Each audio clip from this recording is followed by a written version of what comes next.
n factor or equivalent weights related most important video.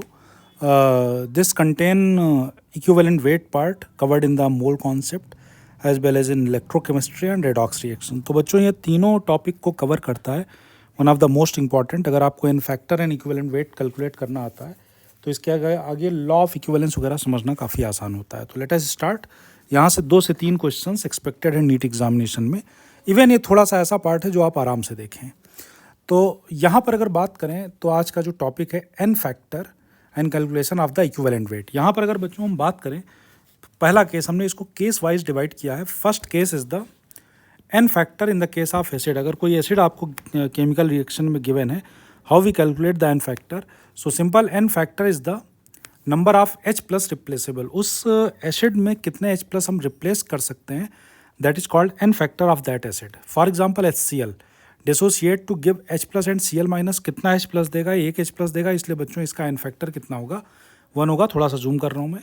अगर बच्चों HNO3 की बात करेंगे, HNO3 dissociate to give 1 H plus, N factor कितना होगा? 1 होगा, क्योंकि एसिड का जो एन फैक्टर है बच्चों वो कितना H प्लस दे सकता है ड्यूरिंग द केमिकल रिएक्शन.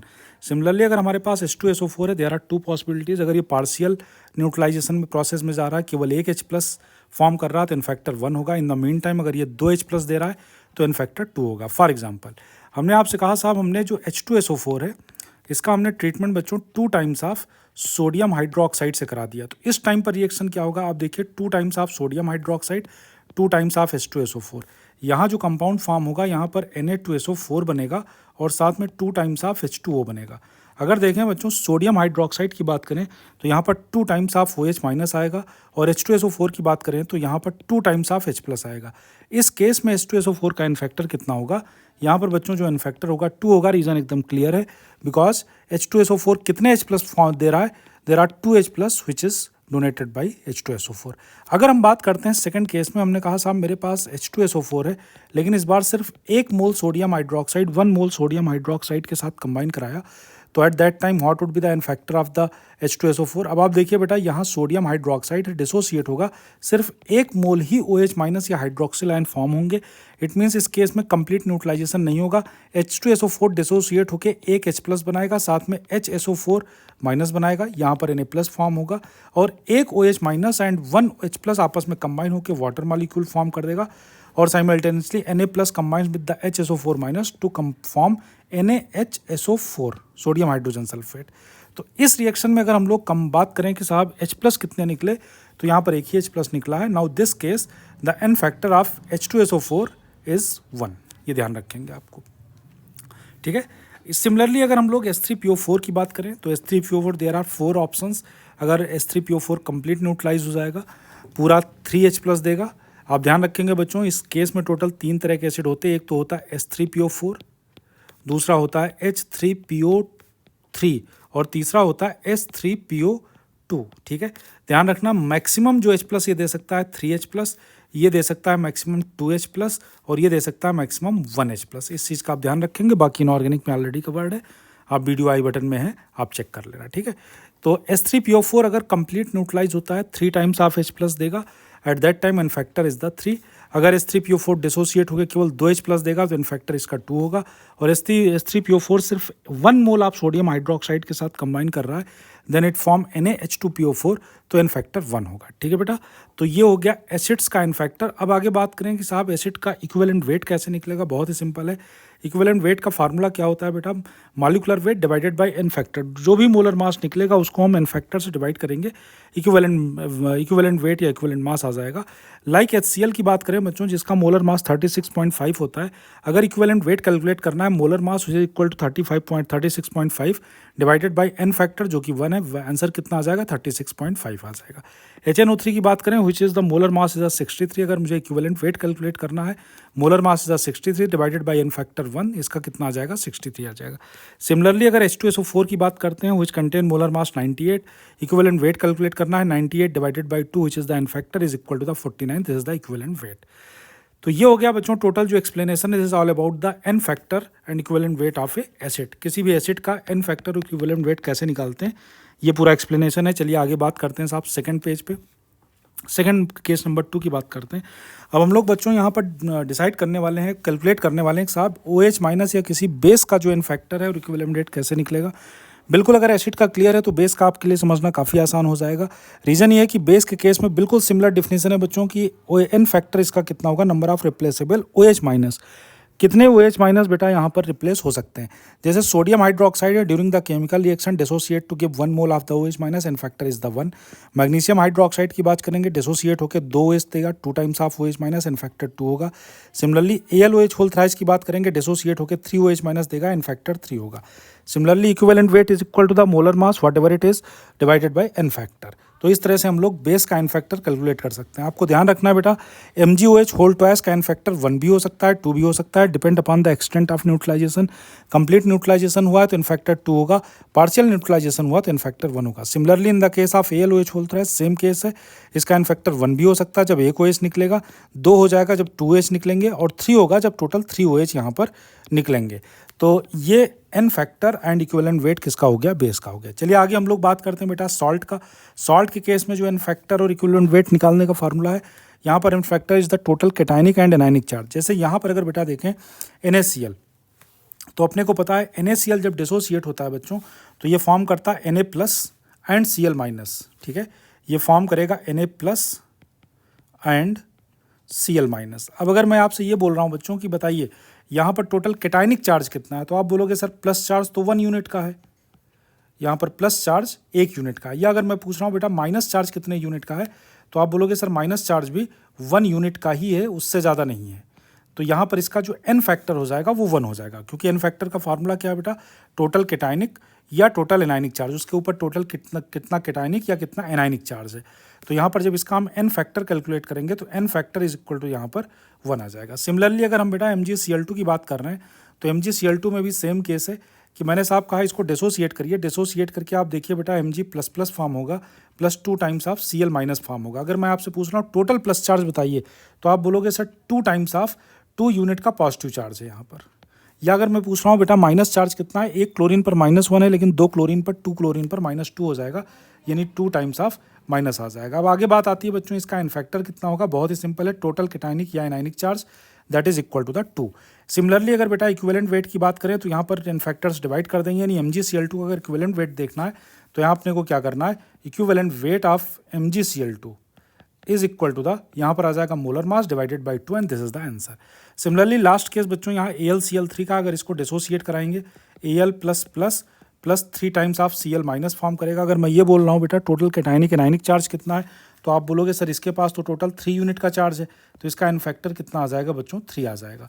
और यहाँ पर अगर हम इक्विवेलेंट वेट की बात करेंगे तो equivalent weight is equal to the molar mass divided by 3। तो इस तरह से बच्चों सॉल्ट का जो equivalent weight and N factor निकाला जाता है। ये these are the 3 simple cases जो आपके लिए समझना काफ़ी आसान था। पहला क्या था बेटा, एसिड का था n factor and equivalent weight. दूसरा किसका था, बेस का था equivalent weight and N factor. तीसरा किसका था, सॉल्ट का। चलिए आगे बात करते हैं, थोड़ा सा ये इंपॉर्टेंट है।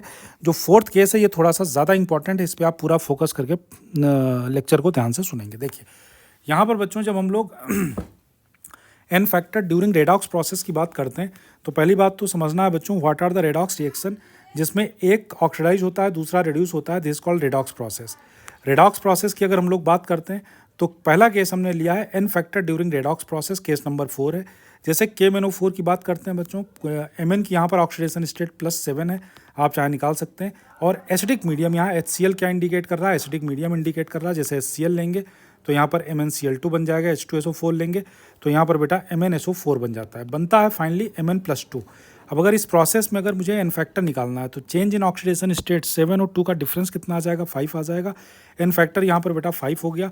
मुझे अगर इक्विवेलेंट वेट निकालना है तो equivalent weight is equal to the molar mass divided by 5, और इस तरह से हम लोग मोलर मास इसका इक्विवेलेंट मास निकाल लेंगे। सिमिलरली अगर हम KMnO4 को बच्चों न्यूट्रल मीडियम में रखते हैं तो न्यूट्रल मीडियम में ये जाता है Mn+4 स्टेट में, Mn+4 स्टेट में जाएगा न्यूट्रल मीडियम में। चेंज इन ऑक्सीडेशन स्टेट 7 और 4 का आपको डिफरेंस लेना है जो कि 3 आएगा, यानी यहाँ पर एन फैक्टर कितना होगा, this would be 3 the N factor. और इक्विवेलेंट वेट की बात करेंगे, equivalent weight is equal to the molar mass divided by N factor which is the 3। तो इस तरह से इसका यहाँ पर इक्विवेलेंट वेट निकल आएगा। सिमिलरली अगर KMnO4 को हम लोग बेसिक मीडियम में ट्रीट करते हैं तो बेसिक मीडियम में ये Mn+6 फॉर्म करता है, एन फैक्टर 1 आ जाएगा क्योंकि चेंज इन ऑक्सीडेशन स्टेट बच्चों कितना आएगा, 1 आएगा, और यहाँ पर equivalent weight molar mass divided by 1 आ जाएगा। तो ये तीनों केसेस में काफ़ी इंपॉर्टेंट है, इसको आप ध्यान रखिए।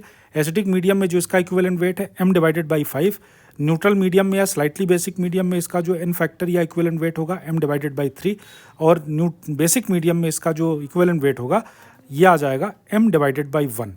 अब आगे बात करते हैं बच्चों K2Cr2O7, दिस इज पोटेशियम पर मैग्नेट। पोटेशियम पर मैग्नेट जब डिसोसिएट करता है ये फॉर्म करता है Cr+++, यानी यहाँ पर जो क्रोमियम का ऑक्सीडेशन स्टेट है 3 है, यहाँ पर क्रोमियम का ऑक्सीडेशन स्टेट +6 होगा, आप कैलकुलेट कर सकते हैं। चेंज इन ऑक्सीडेशन स्टेट तो 3 आएगा, लेकिन आप ध्यान रखिए बच्चों यहाँ क्रोमियम कितना है, 2 है।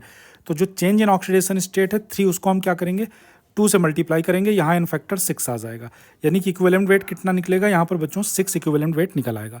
सिमिलरली हम लोग यहाँ पर थायोसल्फेट को अगर टेट्राथायोनेट में कन्वर्ट करेंगे तब कितना एन फैक्टर आएगा, अगर आप कैलकुलेट करते हैं, देखिए यहाँ x मान के मैंने इसका ऑक्सीडेशन स्टेट निकाला है, कितना है बेटा, +2 आया है।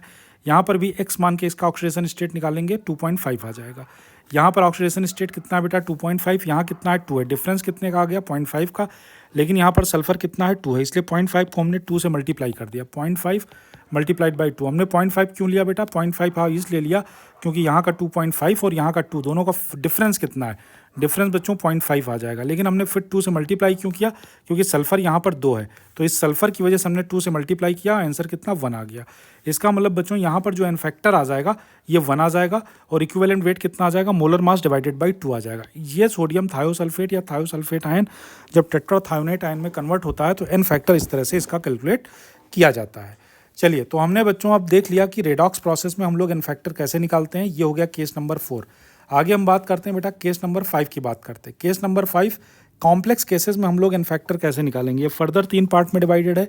अगर कोई ऐसा कंपाउंड है जिसके 2 एलिमेंट में दोनों का ऑक्सीडेशन हो रहा है, सेकंड केस आ जाएगा मेरे पास एक कंपाउंड है जिसमें 2 एलिमेंट्स का दोनों का रिडक्शन हो रहा है, और तीसरा केस आ जाएगा मेरे पास कोई ऐसा एलिमेंट है जिसमें एक ऐसा कंपाउंड है जिसमें एक एलिमेंट का ऑक्सीडेशन और एक का रिडक्शन हो रहा है। तो इसमें भी 3 पार्ट है, मतलब ये जो केस नंबर 6 केस नंबर 5 है, this is going to the most important case, क्योंकि ये एक तो थोड़ा सा बच्चों को थोड़ा देर में समझ में आता है, साथ में इसमें खुद में 3 केसेस हैं। चलिए स्टार्ट करते हैं बच्चों। यहाँ अगर हम लोग देखें बेटा तो यहाँ पर हमने एक कंपाउंड लिया है FeC2O4। FeC2O4 क्या है, यहाँ पर Fe+2 ऑक्सीडेशन स्टेट में यानी फेरस है या ऑक्सलेट है बेटा। इसको हमने रिएक्शन कराया, यहाँ Fe+3 यानी फेरिक बना दिया, कार्बन डाइऑक्साइड बना दिया। अब देखिए यहाँ 2 जो एलिमेंट्स हैं दोनों का ऑक्सीडेशन हो रहा है, क्यों, यहाँ पर Fe+2 ऑक्सीडेशन स्टेट में, Fe+3 ऑक्सीडेशन स्टेट में, ये +2 से +3 में जा रहा है। तो ये कैसा प्रोसेस है, ऑक्सीडेशन प्रोसेस। आप ध्यान रखिए बच्चों, इलेक्ट्रॉन का निकलना oxidation process, electron gaining is the reduction process. Similarly यहाँ ऑक्सलेट आयन में कार्बन का ऑक्सीडेशन स्टेट +3 है, कार्बन डाइऑक्साइड में +4 है। अगर हम लोग यहाँ पर बात करें तो डिफरेंस कितने का आएगा, 1 का तो आएगा, लेकिन यहाँ कार्बन 2 है, इसलिए यहाँ पर इन फैक्टर कितना आ जाएगा, 2 आ जाएगा। अब देखिए ये भी ऑक्सीडाइज हो रहा है, ये भी ऑक्सीडाइज हो रहा है, इसलिए जो 10 फैक्टर टोटल निकलेगा वो दोनों एन फैक्टर का एडिशन होगा, यानी एन फैक्टर 1 + एन फैक्टर 1, 1 + 2 कितना आ जाएगा, 3 आ जाएगा। इसका मतलब यहाँ पर बच्चों जो टोटल एन फैक्टर कितना आ जाएगा, 3 आ जाएगा। और मुझे अगर इक्विवेलेंट वेट निकालना है तो इक्विवेलेंट वेट यहाँ पर कितना आ जाएगा, equivalent weight is equal to the, लिख देता हूँ इसको, equivalent weight is equal to the, यहाँ पर आ जाएगा बच्चों मोलर मास डिवाइडेड बाई 6 आ जाएगा, दिस इज द आंसर। ठीक है बेटा, चलिए आगे चलते हैं।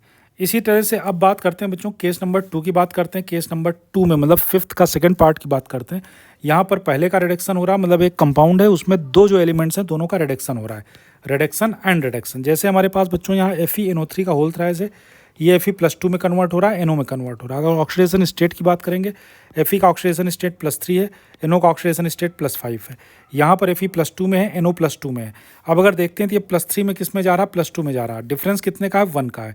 साथ में यहाँ नाइट्रोजन +5 से +2 में जा रहा है, डिफरेंस कितना, 3 है, लेकिन नाइट्रोजन 3 है बच्चों। 3 नाइट्रोजन होने की वजह से 3 को 3 से मल्टीप्लाई कर देंगे, 9 आ जाएगा। 3 मैंने क्यों लिया, क्योंकि यहाँ पर 3 नाइट्रोजन है, और दूसरा 3 मैंने क्यों लिया, क्योंकि यहाँ चेंज इन ऑक्सीडेशन स्टेट 3 है, तो 3 × 3 9 आ जाएगा। दोनों रिडक्शन है, तो मैंने क्या किया, टोटल इनफैक्टर निकालने के लिए मैंने दोनों का एडिशन कर दिया। यहाँ पर 9 आएगा, 1 आएगा, 10 आ जाएगा, यानी यहाँ पर इनफैक्टर 10 आ गया। इक्विवेलेंट वेट M/10 यानी मोलर मास डिवाइडेड बाई 10 आ जाएगा। सिमिलरली अगर हम लोग बात करें बच्चों तीसरा केस, तीसरे केस में हमने KClO3 लिया है, एक का ऑक्सीडेशन दूसरे का रिडक्शन हो रहा है। जैसे यहाँ पर KClO3 है, KCl और 3 टाइम्स ऑफ O2 फॉर्म कर रहा है। आप देखिए बेटा यहाँ पर क्लोरीन का ऑक्सीडेशन स्टेट +5 है और ऑक्सीजन का जो ऑक्सीडेशन स्टेट है वो -2 है। ये +5 से -1 में जा रहा है, ये -2 से 0 में जा रहा है। अब अगर देखें तो ये कैसा प्रोसेस, दिस रिडक्शन प्रोसेस, क्योंकि इलेक्ट्रॉन गेनिंग प्रोसेस है। डिफरेंस कितना है बच्चों, यहाँ पर 5 और -1, यानी डिफरेंस यहाँ पर 6 आ जाएगा। और ऑक्सीजन में भी अगर देखें तो यहाँ डिफरेंस कितना 6 आ जाएगा, यानी कि यहाँ पर लेने वाला इलेक्ट्रॉन, कितने इलेक्ट्रॉन लिए गए 6, दिए गए कितने इलेक्ट्रॉन 6, तो दोनों में 6 इलेक्ट्रॉन्स हैं, ये ध्यान रखना। यानी यहाँ अगर हम ये रिएक्शन है तो यहाँ पर तो इनफैक्टर इसका कुछ नहीं होगा, लेकिन आप ध्यान रखिएगा जब KClO3 सीधा ऑक्सीडेशन प्रोसेस में जाएगा तो इनफैक्टर 6 होगा, और अगर रिडक्शन प्रोसेस में जाएगा तो भी इसका इनफैक्टर 6 ही होगा, ये ध्यान रखेंगे बच्चों। इसी टाइप से अगला केस हम लोग केस नंबर 6 की बात करते हैं। आपको याद होगा बच्चों, रेडॉक्स में मैंने आपको बता रखा है डिसप्रपोर्शनेशन रिएक्शन। डिसप्रपोर्शनेशन रिएक्शन वो रिएक्शंस होती हैं जिसमें एक कंपाउंड का एक ही एलिमेंट ऑक्सीडाइज और रिड्यूस होता है। इसका बच्चों बेस्ट एग्जांपल क्या है, H2O2। जैसे H2O2 आप देखिए ध्यान से बेटा, कन्वर्ट होकर के H2O बना रहा है, ऑक्सीजन दे रहा है। यहाँ पर अगर बात करें तो ये प्रोसेस जब H2O2 हाइड्रोजन परऑक्साइड H2O में कन्वर्ट होता है तो ये हाइड्रोजन परऑक्साइड में ऑक्सीजन का ऑक्सीडेशन स्टेट -1 है, वाटर में -2 है। -1 से -2 ये बेटा क्या होगा, ये रिडक्शन प्रोसेस होगा, इलेक्ट्रॉन गेनिंग प्रोसेस है, रिडक्शन प्रोसेस। और यहाँ पर अगर इनफैक्टर निकालेंगे, डिफरेंस कितने का आ रहा है, देखिए बेटा यहाँ ये डिफरेंस, यहाँ पर -2 है, यहाँ पर -1 है, डिफरेंस तो 1 का आ रहा है, लेकिन ऑक्सीजन 2 है, इस वजह से इनफैक्टर कितना आ जाएगा, 2 आ जाएगा। सिमिलरली H2O2 अगर O2 में कन्वर्ट होगा तो यहाँ पर जब हम जाएंगे तो ये देखिए यहाँ पर ऑक्सीजन का ऑक्सीडेशन स्टेट कितना बेटा 0 है, यहाँ पर -1, डिफरेंस फिर एक आएगा, लेकिन क्योंकि यहाँ पर 2 ऑक्सीजन है, मैंने 2 से मल्टीप्लाई किया, यहाँ भी इनफैक्टर 2 आ गया। तो आप ध्यान रखिए बच्चों, डिसप्रपोर्शनेशन प्रोसेस में इनफैक्टर ऐसे नहीं निकलता है। वैसे तो ये है कि अगर H2O2 सिर्फ ऑक्सीडाइजिंग एजेंट की तरह काम करेगा तो इनफैक्टर यहाँ पर बच्चों 2 होगा, और H2O2 अगर रिड्यूसिंग एजेंट की तरह काम कर रहा तो भी इनफैक्टर इसका 2 ही होगा, ध्यान रखना। लेकिन अगर इस रिएक्शन में अपने को इनफैक्टर निकालना है तो हम यहाँ पर इक्विवेलेंट वेट नेट जो होगा, इक्विवेलेंट वेट ऑक्सीडेशन प्रोसेस का और इक्विवेलेंट वेट रिडक्शन प्रोसेस का निकालेंगे। तो यहाँ पर आप देखिए अगर ध्यान से, तो इक्विवेलेंट वेट क्या होगा, molar mass divided by n factor net is equal to the molar mass divided by n factor oxidation process का plus molar mass divided by n factor reduction process का। मोलर मास कैंसिल आउट हो जाएंगे, 1 n factor net, half plus half आ जाएगा, क्योंकि यहाँ denominator में आप देखिए 2 है, यहाँ भी डिनोमिनेटर में 2 है, तो 1 प्लस हाफ 1 आ जाएगा। यानी इस रिएक्शन की अगर बात करेंगे तो H2O2 का जो इनफैक्टर यहाँ नेट इनफैक्टर निकल के आएगा, वो इनफैक्टर बच्चों 1 निकल के आएगा, ध्यान रखना है। लेकिन जब कभी भी H2O2 एज ऑक्सीडाइजिंग एजेंट काम करेगा तो इनफैक्टर 2 होगा, और अगर रिड्यूसिंग एजेंट की तरह काम करेगा तो भी इनफैक्टर इसका 2 होगा। इस पॉइंट को बहुत अच्छे से आपको ध्यान रखना है। आगे हम लोग बात करते हैं बेटा, नेक्स्ट जो लास्ट केस है, this is called come proportionation reaction. बिल्कुल बच्चों डिसप्रोपोर्शनेशन रिएक्शन का एग्जैक्टली अपोजिट है। यहाँ पर अगर देखें तो NH4 में नाइट्रोजन का ऑक्सीडेशन स्टेट -2 है, और NO2 में नाइट्रोजन का ऑक्सीडेशन स्टेट +2 है, जबकि प्रोडक्ट साइड में क्या दिया बेटा, N2 दिया हुआ है। नाइट्रोजन में नाइट्रोजन का ऑक्सीडेशन स्टेट 0 है, यानी कि -3 से 0 जा रहा है। ये कौन सा प्रोसेस होगा, this is going to be oxidation process, क्योंकि इलेक्ट्रॉन रिमूव हो रहा है। सिमिलरली यहाँ पर अगर देखें तो +3 से 0 जा रहा है, यानी यहाँ पर इलेक्ट्रॉन गेन कर रहा है। इलेक्ट्रॉन गेन प्रोसेस क्या होता है बेटा, रिडक्शन प्रोसेस होता है। तो रिडक्शन प्रोसेस का भी इनफैक्टर 3 होगा और ऑक्सीडेशन प्रोसेस का भी इनफैक्टर 3 होगा। आप इस बात को बहुत अच्छे से ध्यान रखेंगे। तो इस वीडियो को जो नीट की तैयारी कर रहे हैं, जेई की तैयारी कर रहे हैं, वो बच्चे इस वीडियो को 2 से 3 बार बहुत अच्छे तरीके से देख लें। इसका बोर्ड पर भी जो मैंने पूरा एक्सप्लेन किया है, इससे पहले आपको आई बटन में मिल जाएगा, और इससे पहले बोर्ड पर प्रॉपर एक्सप्लेनेशन किया हुआ है, वो भी आप देख सकते हैं, सेम चैनल पर वीडियो पड़ा हुआ है। सो आज के लिए बच्चों थैंक यू है। ये one of the most important part है जो सभी बच्चों को आना चाहिए। सो आज के लिए बच्चों थैंक यू है। इसको देखें, लाइक करें, शेयर करें, and thank you very much.